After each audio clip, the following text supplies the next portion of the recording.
Mvua zimeendelea kushamili kila kona ya mji wa Dar es Salaam. Of course leo niko katika mtaa wa Sinza. Umeona bwana, katika mitaa ya Sinza kuna maji mengi sana yameweza kutapakaa kutokana na mvua zinazoendelea kunyesha. Na haya maji jinsi yanavyoonekana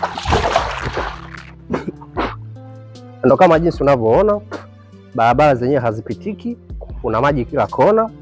Umeona bwana, na hii yote inatokana ni kwa sababu ya miundombinu ambayo haiko sawa katika mji wa Dar es Salaam. Of course mitaro haiko sawa kwa ajili ya kupitisha haya maji ambayo yanatokana na hizi mvua zinazoendelea kunyesha.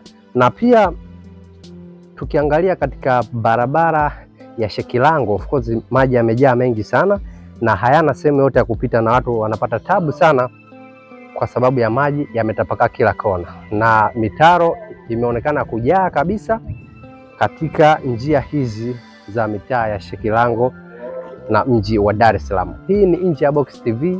Usisahau kushare na kusubscribe kwa ajili ya kupata habari tofauti tofauti.